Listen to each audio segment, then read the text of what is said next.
Those are the two things that hit me, because when we worked together on the film we did, Butch Cassidy. The world mourns tonight, its heart stilled by the loss of Robert Redford, a legend whose light sculpted cinema's soul. On September 16, 2025, in the tranquil cradle of his Sundance, Utah home, he drew his final breath at 89, leaving a silence louder than any ovation. For over 6 decades, Redford was no mere star. He was a visionary, weaving stories that stirred humanity, from Butch Cassidy's roguish defiance to ordinary people's piercing grief, earning an Oscar and immortality. His Sundance Institute, a sanctuary for dreamers, reshaped film forever. Yet, behind the radiance lay a man forged in sorrow, 2 sons lost to fate, a great love fractured by fame's weight, a beauty that both blessed and bound. Charles Robert Redford Jr. was born on August 18, 1936, in Santa Monica, California, to Charles Sr., a steadfast accountant for Standard Oil whose long hours left quiet evenings, and Martha W. Hart, a homemaker whose fierce spirit ignited her son's courage. Raised in Van Nuys's modest sprawl, Robert grew up an only child, the unspoken grief of his mother's lost twins, a prenatal tragedy, casting a subtle shadow over their home. The Great Depression's aftershocks lingered, teaching him to find joy in scarcity, sketching imagined worlds in tattered notebooks under California's relentless sun, his pencil a refuge for a restless heart. At 10, in 1946, polio struck like a silent predator, chaining him to a hospital bed, his limbs stilled by paralysis, the air heavy with antiseptic sting. He feared he would never walk again, the memory a raw scar etched into his soul. Martha, his unwavering beacon, knelt nightly at his side, her calloused hands massaging life into his legs.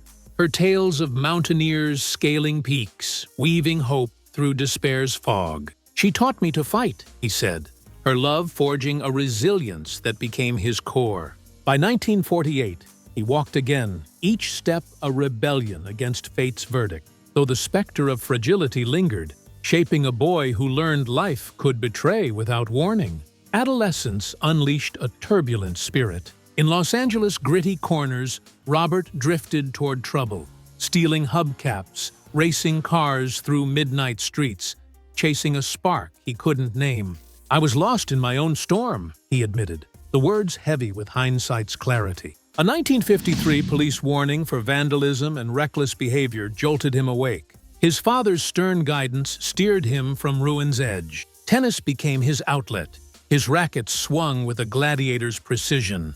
At 16, he warmed up legend Pancho Gonzalez at the Los Angeles Tennis Club, a fleeting brush with greatness that hinted at his own potential. Sketchbooks, filled with charcoal vistas of untamed deserts and soaring mountains, offered solace. His art, a quiet rebellion against chaos. In 1955, tragedy struck again. At 18, Robert lost Martha, aged 40, to a post-surgical infection after a routine procedure. A loss that tore the world apart, he recalled, his voice breaking decades later. The house turned hollow, Charles Sr. never remarrying, their bond forged in silence rather than comfort. "Her absence was a wound I carried through every light," Redford said, the grief a shadow trailing him into fame's blinding glare. The mid-1950s brought further trials. A 1954 baseball scholarship to the University of Colorado sparked hope, offering a path to athletic glory. But heavy drinking, late nights at local bars, unraveled it by 1956, leaving shame as his companion. "Failure was a stone in my chest," he said. Choosing exile over despair, he wandered Europe from 1956 to 1958, France's smoky cafes, Spain's sun-scorched trails, Italy's ancient ruins, living on meager savings, hitchhiking, sketching under starlit skies. "Resilience is moving when fear screams stop," he later mused, those 2 years sharpening a discipline that would fuel his art. A vow to meet life's shadows with creation rather than surrender.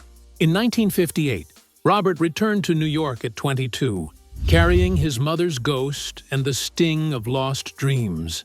At Pratt Institute, his paintings captured wild horizons, each stroke a cry for freedom, but acting beckoned, a dare to bare his soul on stage. The American Academy of Dramatic Arts became his crucible, each audition a gauntlet of rejection. Early television roles: The Twilight Zone in 1960, with an episode called The Last of the Mohicans. Maverick in 1961 with The Deadly Image, Saint Francis Trifau. Perry Mason in 1962 with The Case of the Capricious Corpse kept him afloat, each line a hard-won step toward visibility. Casting directors, dazzled by his golden hair and chiseled features, dismissed him as too pretty for depth, a label that cut like a blade. "It's a gilded cage," he said bitterly. "They see your face, not your fire."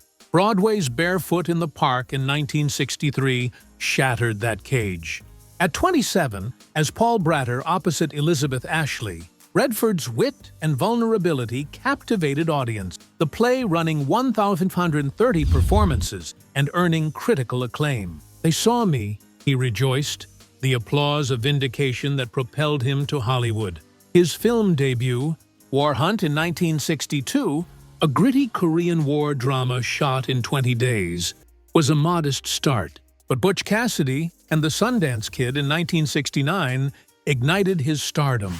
As the Sundance Kid alongside Paul Newman's Butch, their roguish chemistry redefined westerns. The film earning 4 Oscars, including Best Screenplay and a BAFTA, with 50 million theatergoers flocking to its Bolivian climax.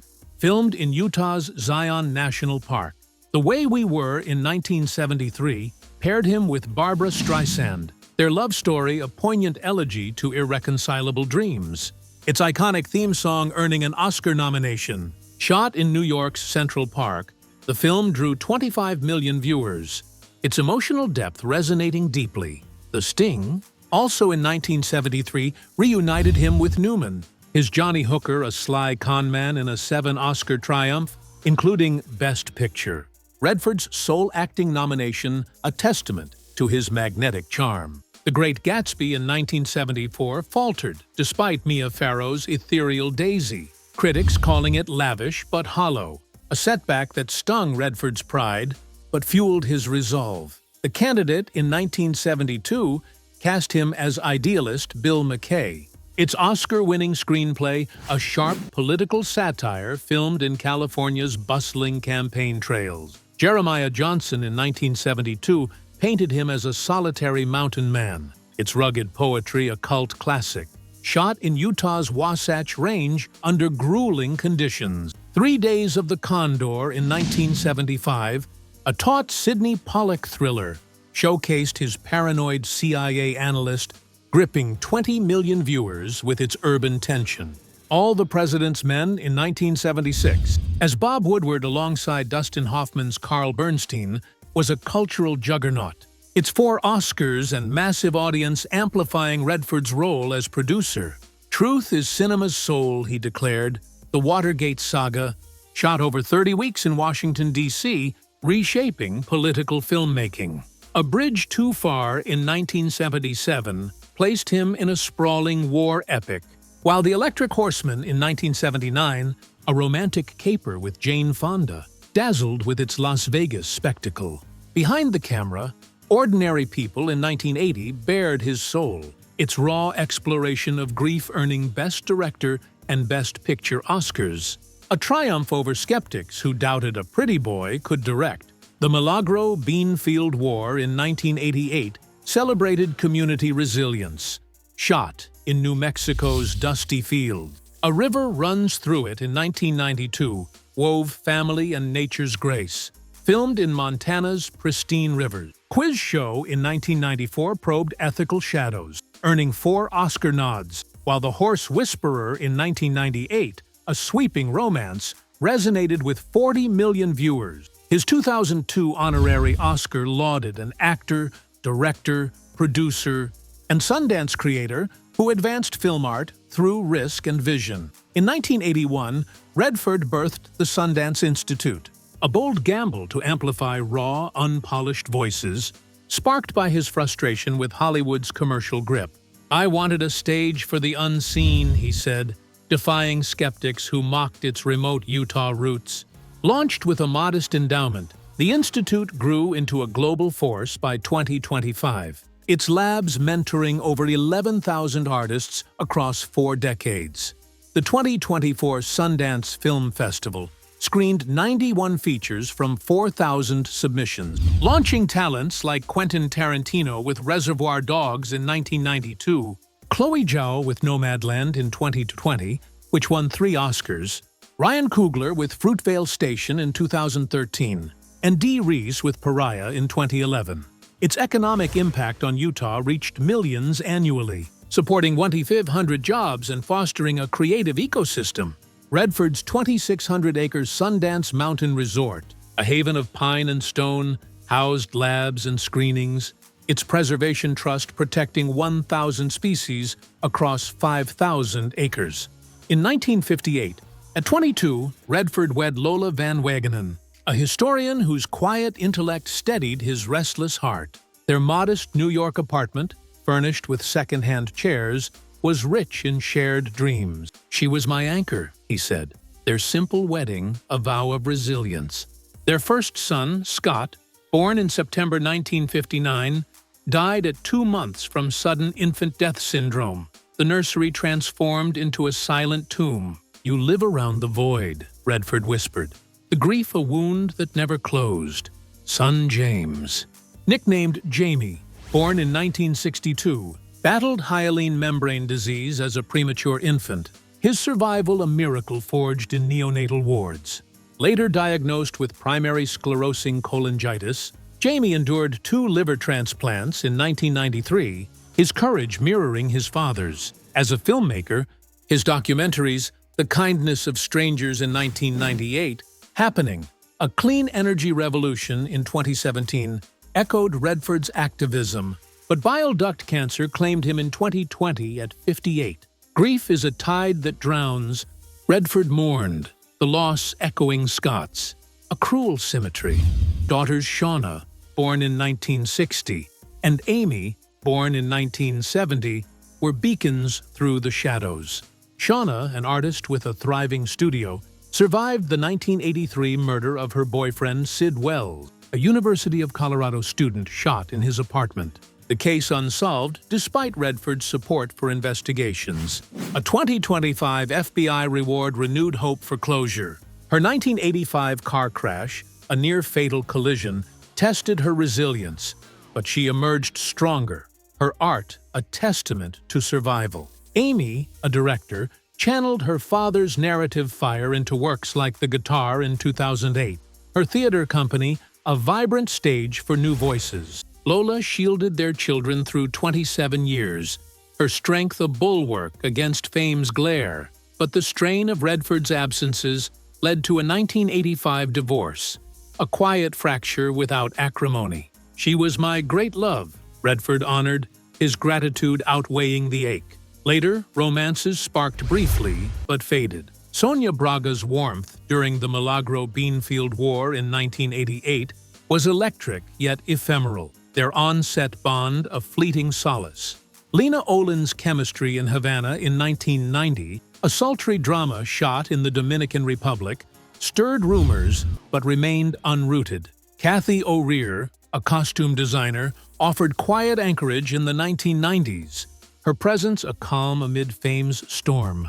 Natalie Wood, a 1960s confidant in Inside Daisy Clover in 1965, and This Property is Condemned in 1966, was a sister in spirit, her kindness a lifeline through Hollywood's predatory glare. Her 1981 drowning at 43 off Catalina Island, shrouded in mystery despite extensive investigations, left Redford reeling, a light snuffed too soon. Paul Newman, his brother in Butch Cassidy and The Sting, shared late-night confidences, prank wars, and a love for car racing. Their bond forged beyond the screen. Newman's 2008 death at 83 from lung cancer carved a void forever, Redford grieved. The loss a slow, aching fade. Both taught him mortality's indifference, their warmth a cherished ghost. that lingered in his quiet moment. Redford's environmental passion burned fiercely. In 1970, he founded the Institute for Resource Management, investing heavily to oppose Utah's coal plants, rallying local communities to protect air and water. His 1989 purchase of 5,000 acres created the Sundance Nature Preserve, a conservation trust safeguarding pristine landscapes and 1,000 species, from elk to rare wildflowers. The Redford Center, co-founded with Jamie in 2005, funded eco-documentaries, Watershed in 2012, Toxic Hot Seat in 2013, reaching millions with messages of sustainability. His narration for The Way of the Rain in 2013, a multimedia plea for Earth's fragility, captivated global audiences. Its performances in Santa Fe and Berlin raising awareness. He lobbied Congress, testifying in 1989 for the Clean Air Act, securing protections for Utah's wilderness in 1996, and supporting global climate initiatives through donations to the Natural Resources Defense Council and Greenpeace. His advocacy, amplified by Sundance's platform, inspired filmmakers to tackle environmental justice, from fracking exposés to ocean conservation. Philanthropy defined his later years. Redford donated millions to arts education, funding scholarships for Native American and Latino filmmakers at Sundance's labs. His support for the Utah Symphony and local schools enriched communities, while his contributions to disaster relief, Hurricane Katrina in 2005, California wildfires in 2018, provided aid to thousands. Redford's later films radiated depth. Out of Africa in 1985, a sweeping epic with Meryl Streep, earned 7 Oscars, its African vistas a testament to his supporting role's gravitas. Sneakers in 1992 cast him as a tech rogue, its cyber thriller edge prescient. The Last Castle in 2001, a prison drama, showcased his unyielding spirit. All Is Lost in 2013, a solo survival tale at sea, earned Golden Globe nods. His 77-year-old frame battered by 40-day shoots in Baja's punishing waves. Our Souls at Night in 2017, a Netflix romance with Jane Fonda, was a tender farewell to acting, their chemistry a quiet elegy. The Old Man and the Gun in 2018, a wistful caper, was his final bow, critics hailing its charm as a fitting close.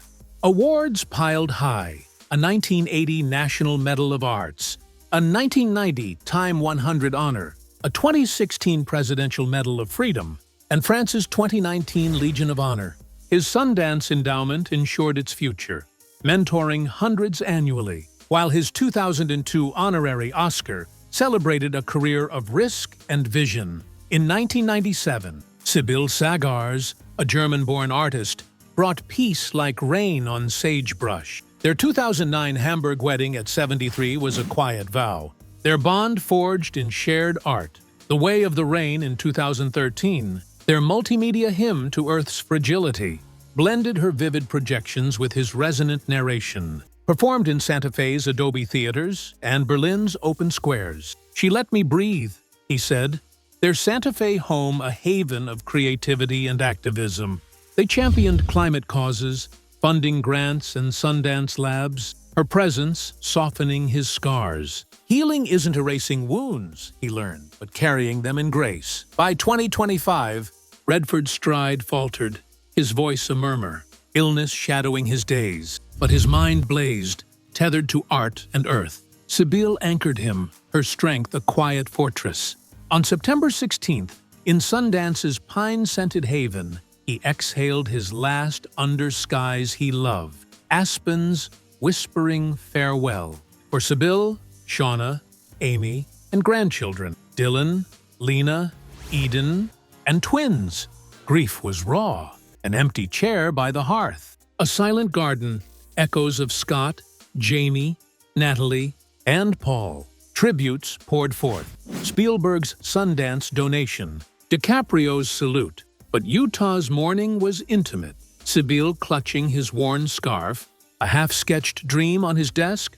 Redford's legacy, a $200 million empire, transcends screens. Sundance, A platform for 11,000 voices. Stories of truth, a heart-enduring loss. He was no god, but a man proving greatness is forged in fire. Subscribe it, share a memory, light a candle. Let his flame burn eternal in the stories we tell and the truths we hold. Share your thoughts in the comments, and don't forget to like and subscribe for more dives into Hollywood's hidden history.